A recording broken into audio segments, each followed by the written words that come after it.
TV. And on the agenda this morning, we are looking at elections that took place yesterday. What was your experience? Allow me to start off with a comment from Owechitiwa Kabimu Zafaru, who has a concern, and he says that, good morning, why does EC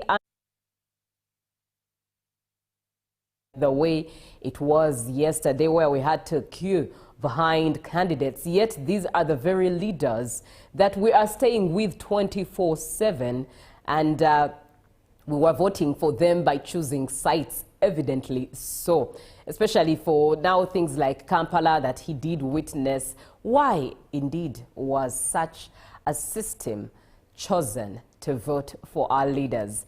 It remains hanging for him, and he says, I wonder why. But indeed, thank you so much, Kabimu Zafaru, for choosing to watch UBC TV and following the conversations. We now get to indeed engage and look at the aftermath. Kabimu Zafaru, would be nice for you to share your very individual experience at that. But we are having this conversation over the phone with Milton Kambura, who is a global peace ambassador, but also a resident of a village here in Uganda, and one that I believe that participated in the LC1 elections. Be part of the conversation. 0709 602 592. Send a message via WhatsApp and share your experience, what it was like. Do you have a declared LC1 chairperson already, or you are still left hanging at your village? A very good morning to you, Mr. Kambura. Good morning. I'm extremely happy, and I thank God for the elections that largely went across the country peacefully, according to the incoming reports coming in today at midnight. So I thank His Excellency and Parliament for having approved the 53 billion shillings that went into this activity. And so constitutionally, we have fulfilled that part of our constitutional leadership and governance in the country. Right. As a resident of Buyala village in Mpigi district, did you participate? What was your experience? Actually, my sister in Buyala, Musa, the former LC1, lost. And this thing of lining up brings shame. He saw his line is not moving as they were counting, while for DJ Elcom had doubled his 3 times, and he immediately ran away, and all his voters went into chaos and got disappointed. Others started crying, and as Elcom won with more than 9,600 plus voters in Buyala, and that the road meetings for the residents, insecurity, housebreaking. So basically, the lights, no market, the Kasasiro KCCA, which was dumped in the wetland here, people allege that he was bribed. So basically, in short, it was really good to see that the people were not really fearing, and the Katemba of people seeing that the numbers are not adding up, and they join other lines which are really low. That's what I saw.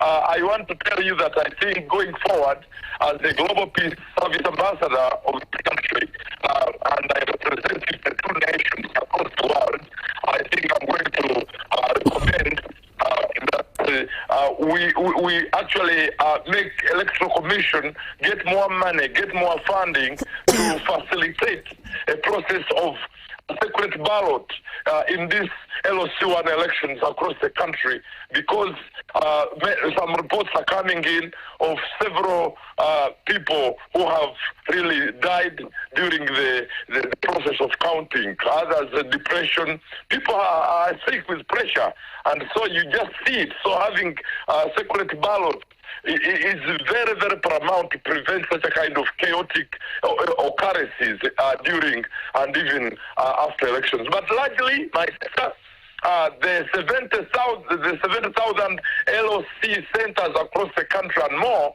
are largely peaceful. And the rigging of elections, I think, are really less based on what I'm seeing in the report, because people line up. But the other complicated thing is that people who are coming to vote behind the candidate, no one verifies them indeed are these people living in the community. Do we have these people in the community? So there is the Gacharimabaga, which it is still work in progress. And we need to work on those two things if we are to have a very accurate and durable elections, to show that we are a modern country where technology can guide the application of democracy. So the country is peaceful also. I thank God that security did their work very well. All right.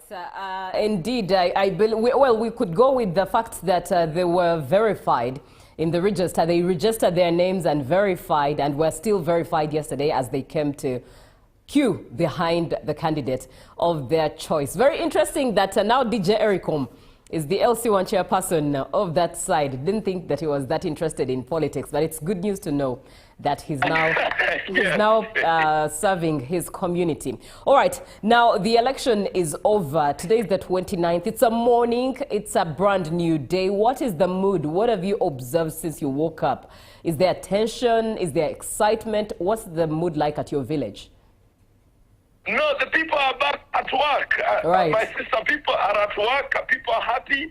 People are celebrating. Chairman Musa, we pray for him and all the LOC1s that lost elections.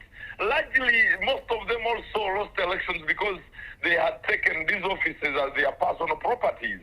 So please, the LOC1s that lost elections, majority, I can see on the radar, more than 60% of all the LOCs lost the chair, because they were not conducting meetings.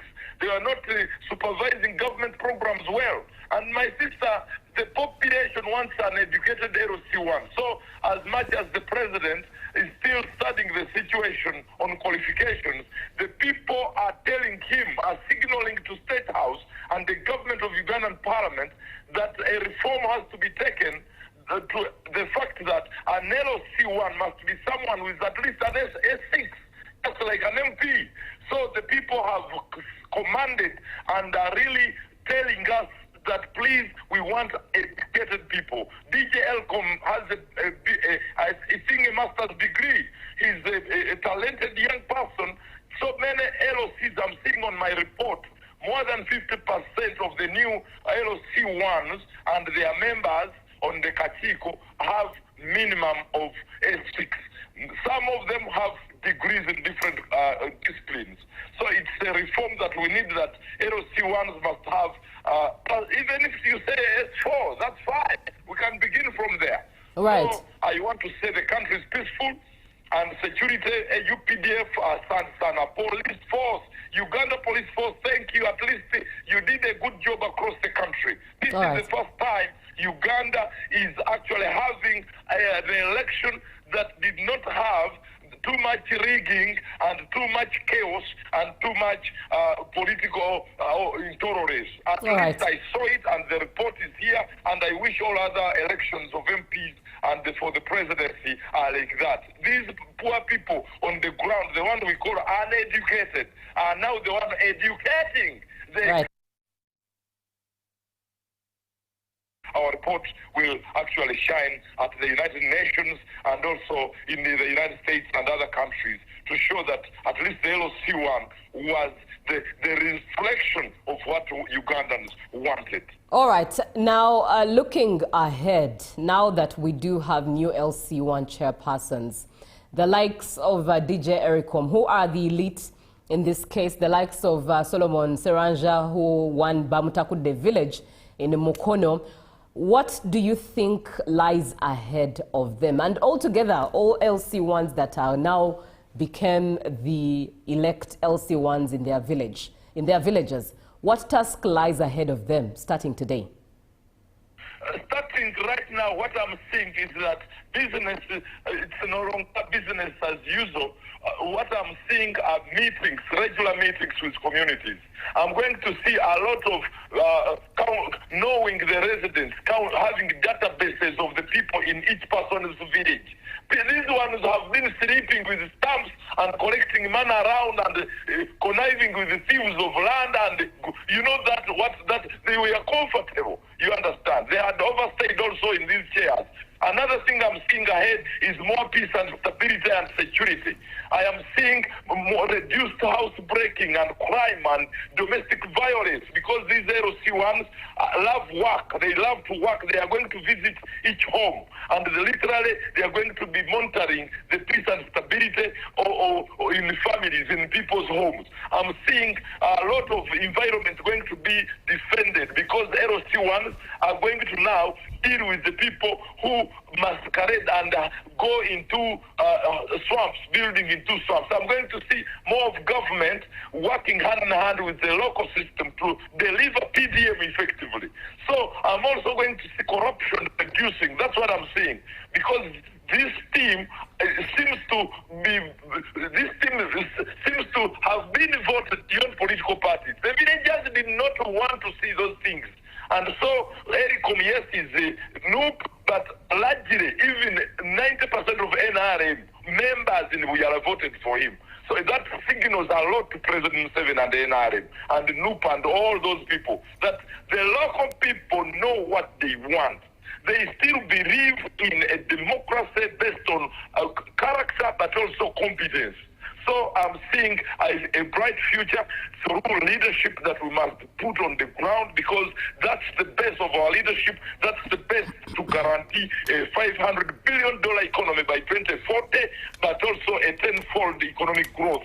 So basically, uneducated young people that are more than 60% winning these elections also means a lot to do with the role of young people in democratization and constitutionalism and peace and stability of Uganda through the hands of young people. And those people who think that young people cannot lead, this is the time that you must now see that, more than 80% of LOCs in Uganda are young people. That signals what is about to come when it comes to presidency also in the future. Right. Very profound realization there that LC1 elections are not necessarily party-based, but just human relations-based, because this is a person who dwells with others, with the rest of the people at the village level. Now, you're watching UBC TV. It's time for the agenda on Good Morning Uganda, and we're looking at the aftermath of the LC1 elections that transpired yesterday. What was your experience? Do share at 0709 602592, and let's talk about it. That is via WhatsApp. Over the phone, we are speaking with Milton Kambura, who, excuse me, is a global peace ambassador, but also a resident at a village here in Uganda, Mpigi district, to be particular in Buyala village. It's where he resides, and he's sharing his experience, but also speaking his 2 cents as one who serves at a larger platform, especially at the level of the UN. Now, Milton, let's look at those who lost. Well, how do you think they should treat this and continue to serve it? How do you think they should respond best? I think largely, unfortunately, in Uganda, we don't have a culture of post-election evaluation and adopting the skills and the experience of former leaders. That's unfortunate, and I feel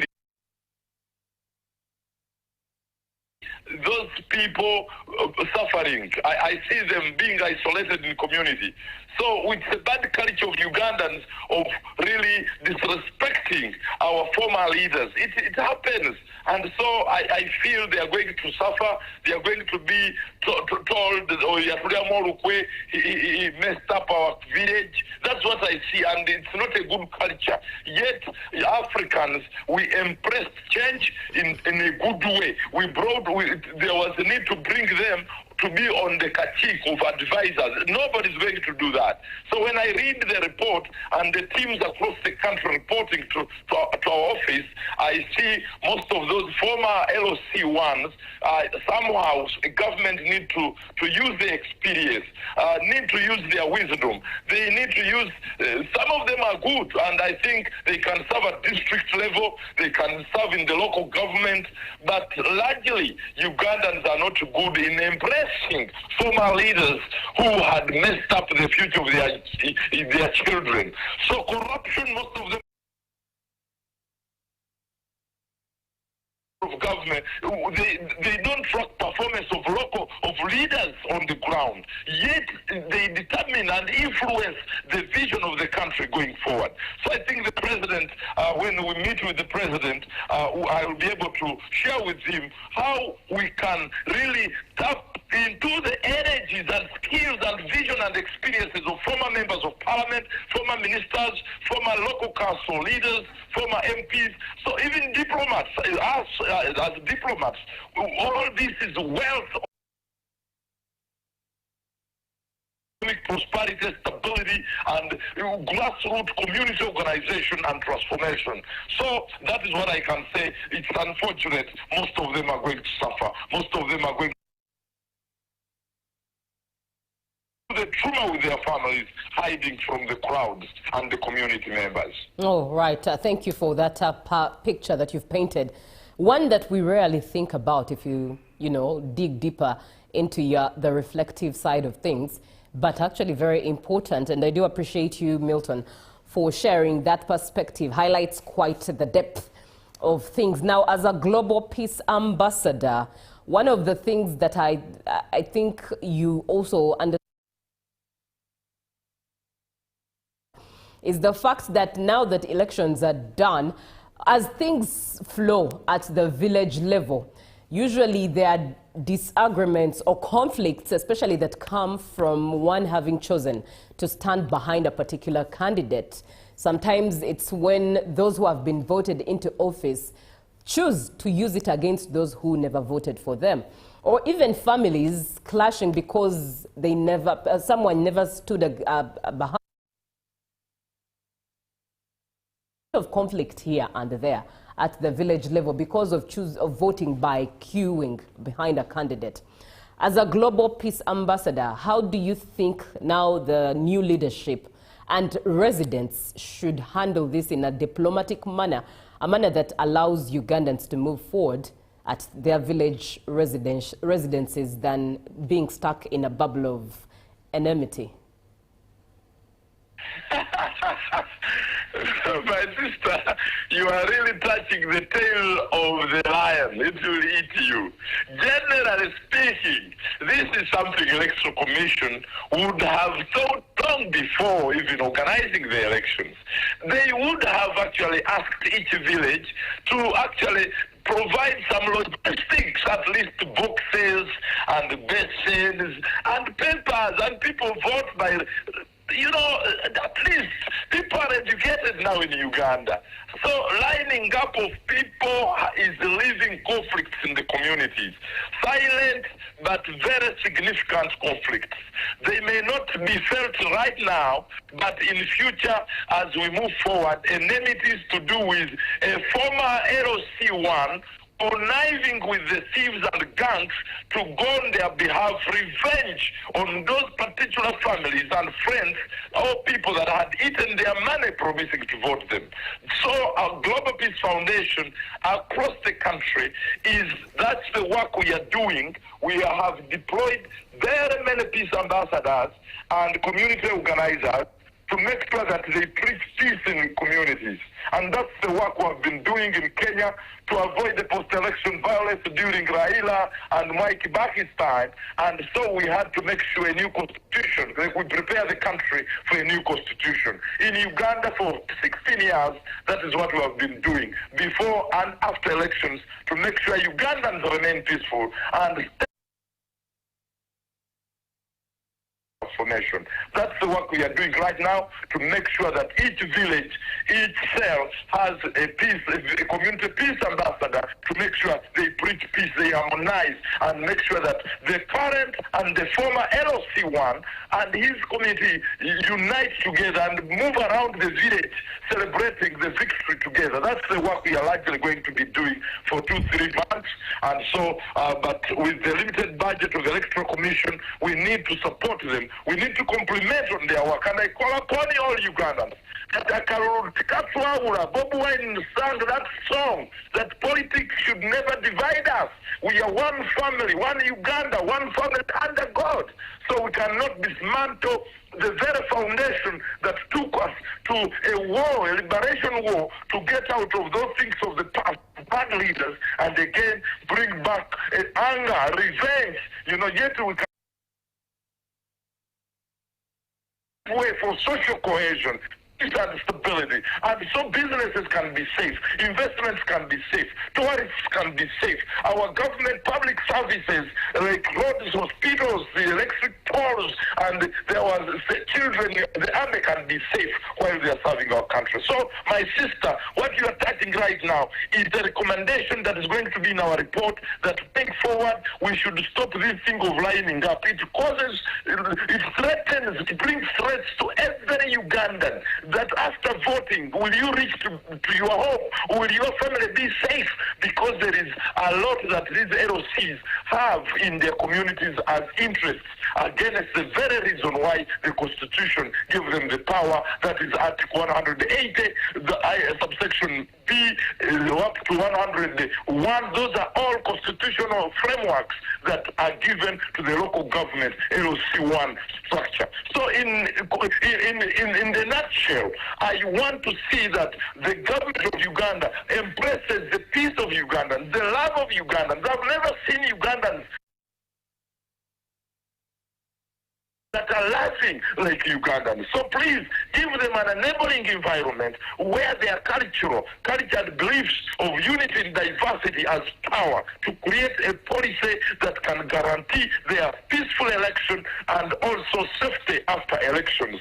So I feel we are being tested, but this test is very hard. We cannot continue testing Ugandans, that you vote while your face is out, that the other side must see you behind the helicom.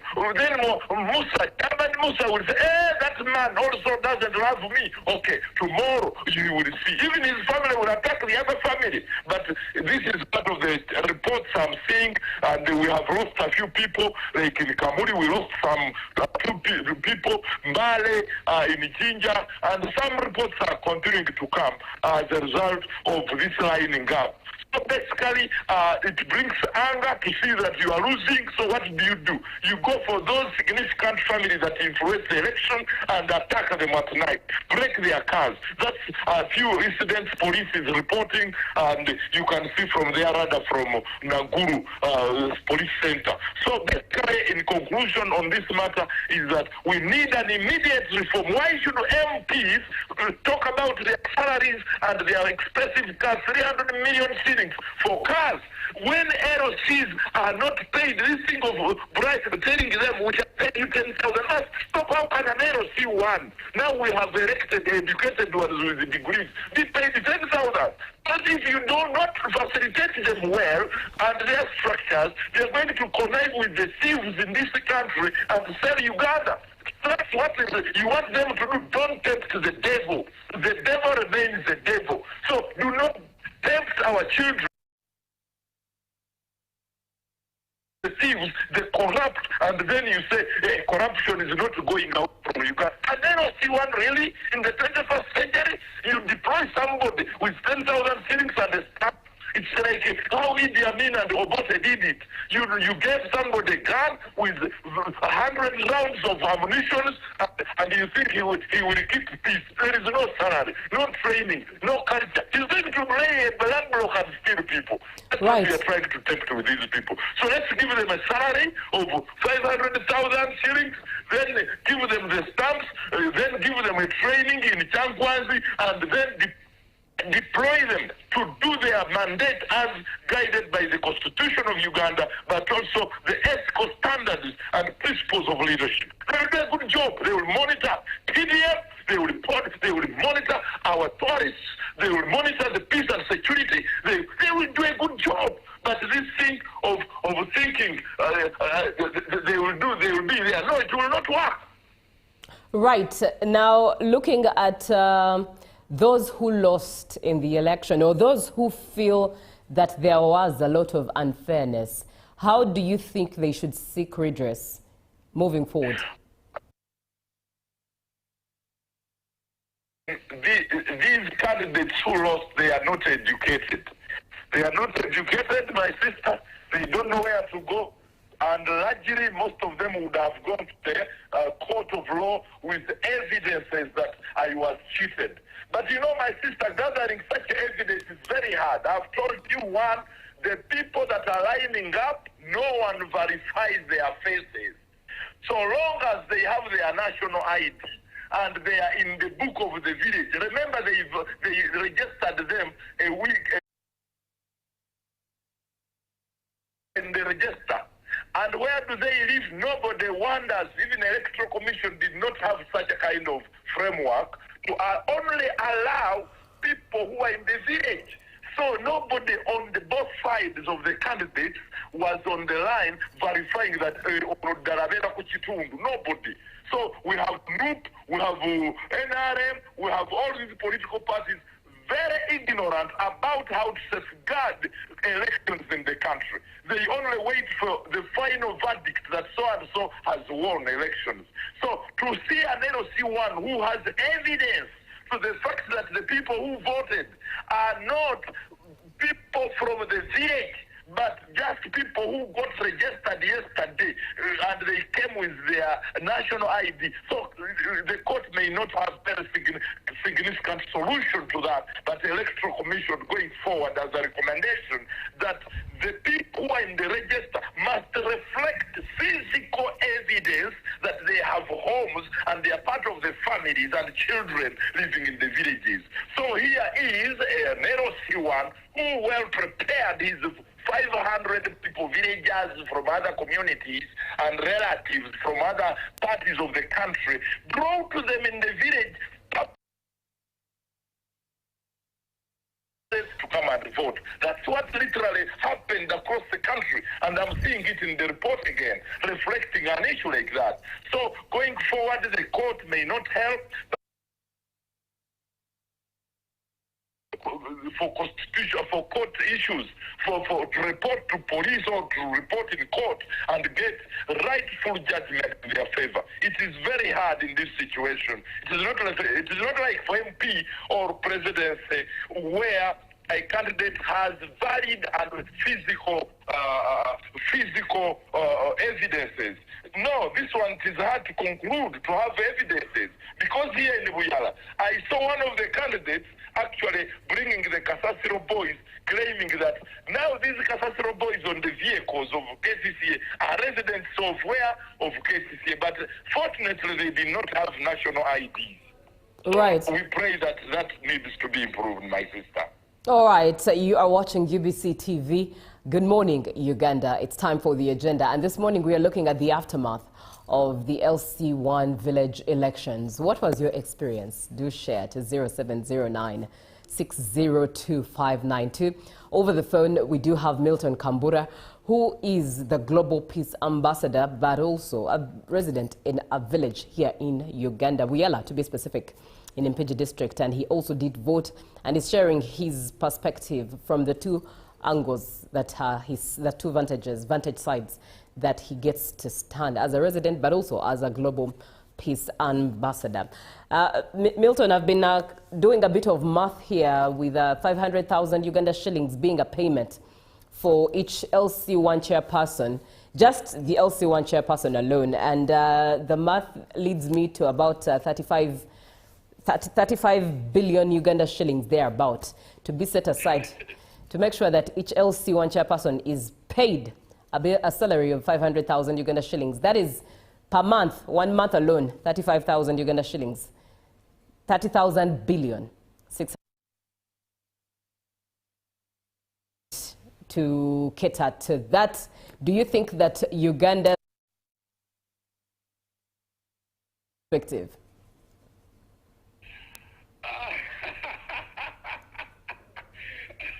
My sister, these MPs get close to 30 million shillings. Right. 30 million shillings, my sister. These MPs alone, you go to the cows. No, I'm not meaning the cows in the garden. I mean those accountants of the government. You go to the LC5s and go to these ministers, how much they are paid. Let's cut their money into a half and give the person who guards Uganda's sovereignty at the border, from border to border in the villages. Right. These people are better than your deputy RDC. So let us remove all the deputy RDCs. That budget gets out, and we have the money. My sister, we have the money. It's even small money. I'm just giving you a tentative one, so we can manage the money. Uganda has gold now. Uganda has oil. We are going into to compete with Qatar of this world. We are going to compete with Dubai. So we need leadership that speaks to organize the population of Uganda, so that we can now envision and visualize the purpose and future of Ugandans through good governance and leadership. Okay. Now, yesterday's elections surprisingly showed many Ugandans turn up. One would indeed imagine that it being a public holiday gave opportunity to many to turn up. And it gained momentum along the way, obviously, from the time it was announced that we are going to vote for LC1 chairpersons. At first, it sounded like people might not be into it. The voter turn-up might be low. But fortunately, so yesterday showed a different picture altogether. Do you think, does that show you that Ugandans still have a lot of hope and activity when it comes to grassroots politics in Uganda? You have asked the best question since you were born. Now, those people that have not been listening to me in the last 10 years, Ugandans know what's going on and they know what they want. We can't take them for granted. And so yesterday was to signal to the whole country that Ugandans are alive in their villages, and they are alive, and they know they actually sustained the thunder in places that trained. Those places like Buyala and central Uganda, which did not have down, men and women, old and young, sat down with their families to really make sure they vote rightly. That is the credibility we are giving this election. And so, those of you who think Ugandans are sleeping, no, they are not sleeping. They know what they want. So, clear that at least more than 70% of the expected turn-up came and voted. That signals to you what is about to come in the future. And so they are willing. Nobody, they actually signaled that nobody will come. I saw all tribes voting. Can you imagine? And when I asked them, what is the problem? This village has many opportunities, but look, the man does not organize. The man is not know. The man is just dealing with the thieves. The Kasasiro is from KCCA. They came and dumped it in the Buya. It's alleged that he worked with some fake people and corrupted KCCA. Generally speaking, and right. So those people who want to stand for presidency, MP, LC5, I think going forward we are going to have a population that is civic alert, and nobody can take them for a ride. I think enough is enough. That show you. Because it guarantees the safety of homes, of families, and assets like land and factors of production. Of course, we have marathons of issues on the ground. 10% of the Gomboloras in Uganda don't have schools. They are looking for hospitals, better roads. In Buyala, we have issues of the pollution and smell of the Kasasiro. They can't just sit down. General Saleh has a big hotel here, but there. So those are issues. I want to tell Ugandans, please have hope in your leaders. The leaders that you have voted, respect them, serve them, and go to their offices, go to their homes, seeking for accountability, for meetings, and share all your problems. Divorce rate and the separation of couples is increasing. Go and cry, go and tell the LC1 to convene a village meeting, a village conference of Marito. Those are some of the issues that are now, we can't take Ugandans for granted, and no more stealing of going forward. Thank you very much, Milton Kambura, for your time this morning. It's been a pleasure speaking with you this morning. All right. It's my pleasure, and thank you for having me, please. All right, then, allow me end this from Musao Sakor Rashid Busana, in Kayunga district, and I do appreciate you for the compliment that you've shared. Most incumbents retained their seats at a percentage of 90%. Some youth who are not in the register tried to cause chaos, but were controlled. People are now back to normal. Thank you. This is Musao Sakoro Busana in Kayunga district. Thank you so much for being on the show. Up next is Ruben with Good Morning Uganda, the sports update, and definitely the show will be continuing into Good Morning Uganda Extra. For God and my country, good morning.